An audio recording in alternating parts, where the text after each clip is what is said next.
Hi, Michael Nisley, 47products.com. Here in front of me we have my Ruger Precision Rimfire rifle.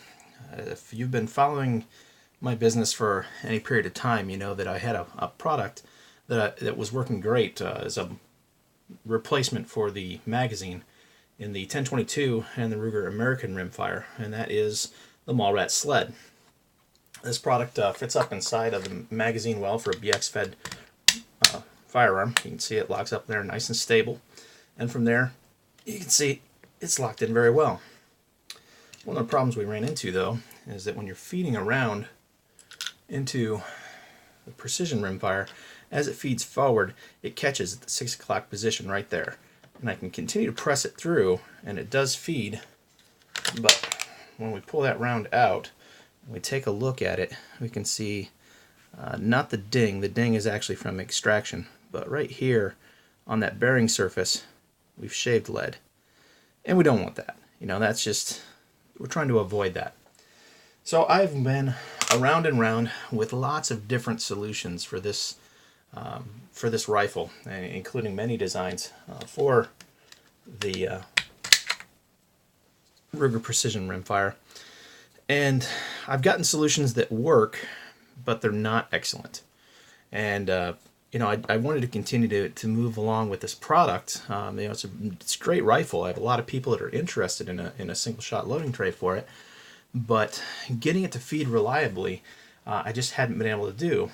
And you may also know that I have another product that replaces the feed lips in a standard magazine, and that is the louse lips tray. And I actually have here a modified version of the louse lips tray, and this is something that's specific to the Ruger Precision Rimfire. I want to show you something I found. So if I lock this up into place, you can see it's up into the magazine well, and let me go ahead and let me feed around. So just using some CCI standard velocity here. We'll put some other rounds in here shortly. You can see it sets down into the tray. As I push it forward, you can see it goes directly in, and you saw there was no hesitation. So perfect, right? We've got a feeding solution that works exactly the way we want it to. And let's take a quick look at the bearing surface.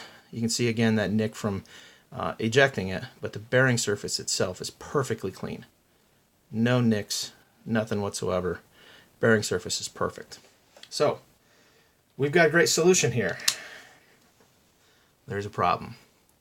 I don't know if you've been following online at all, but people have been complaining about having feeding issues with this particular rifle out of the BX-15 and BX-25 magazines. And the reason for that is a bit of a tilt. So let's go ahead, and I'm just going to pull down a little bit on that front, and you can see that motion.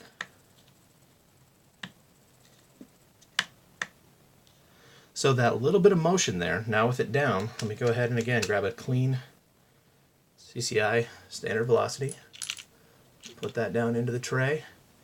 Let's try and push that one forward. Boom. We're now nosediving. Just that little bit of motion is enough to get that round to nosedive. Now if I take that back, again, push that up all the way, and then now let's go ahead and let's try and feed that. We're getting it perfectly again. So we're at a point now where I don't feel as though I can do any better. With the rifle that I have, with the testing that I've been doing, I cannot get this to feed any better. The only thing that you would need to do when you're using this tray is make certain that you're pushing up on the front of this, make sure that this is perfectly level. Once you've done that, then what we have is a good shooting solution. Now let me go ahead and grab another round here. So this is the, what is this one? The Ely Match ESP. You'll notice that the nose looks a lot like one of the 10X rounds. Nice and flat, kind of like a wad colored look. Let's go ahead and put that one in here. And feed that one forward.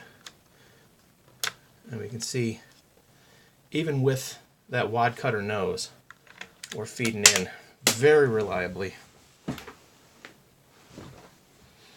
And we can see, again, bearing surface perfectly clean, nose is perfectly clean, other than the wax that's on these things.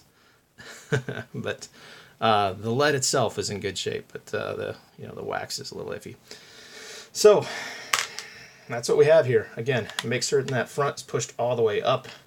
With that front pushed up, then round into there and feeds home just fine. So that's the update. I really like to get some feedback from you all. Is that acceptable to you? Honestly, I don't know what more I can do. I'm at this point dealing with what I feel is a manufacturing issue in how it locks up. I can't overcome that without spending a bunch more time on this, and honestly, I'm not getting the results that I like using this solution. That is a better solution for me. So that's where I'm leading to right now. I'm still not going to go general release with this. I want to get it out to the range and do some more shooting. I've got a couple beta testers that I'm going to go ahead and get this out to as well. But I wanted to give you all at least an update and where we are with this. I've spent, I can't even tell you how many man hours on testing solutions with this. I've through, I think, 18 different iterations with this. This is my 5th iteration on this. So we're over 20, coming up on 25 different prototypes to come up with a solution to what I believe is a design issue in this rifle. I think from everything that I'm seeing, the lockup is just not as solid in this rifle as far as the pins and how they're locking into the front lug. I feel as though this just is not seating in as strongly here as it does on the Ruger American Rimfire, as well as the 1022. Something's just a little different in the design, and so that's causing that wiggle and causing us problems. And as I said, this one locks in very solidly. Unfortunately, it just doesn't feed well. We still, from best we can determine, the feed angle is just too much, and when I take the back and move it up so that way the round isn't going in at such a steep angle, goes in more of a direct route, then I have issues where the bolts face with the sort of captive spring, and then the extractor have a tendency to push the bullet to the left or the right, and it just doesn't go in straight well. So that's kind of where I am with this solution in just modifying it. I've done the same sort of a channel design. That worked relatively well, but when I did that, I ran into that same issue where the front can droop down because it's not locking in well. And I modified this front pin quite a bit. I changed the design on the front so that way it could seat in a little bit more forward, just without any luck. This is the best design I have. I believe this is what I'm going to go with, is a louse lips tray solution for the Precision Rimfire. But again, I want to get some feedback from you as a community. A lot of you have been waiting very patiently on this and have been checking in with me every couple weeks or so, asking me how I'm doing. And I wish I had more definitive answers than what I have, but this is where we are right now. So again, I'm going to go ahead and post this out on Facebook and then also on YouTube. Please hit the comments. Let me know what you think. If you like what you see, if you want to say, hey, get back to the drawing board and get something better. You got any ideas? I'd love to entertain them.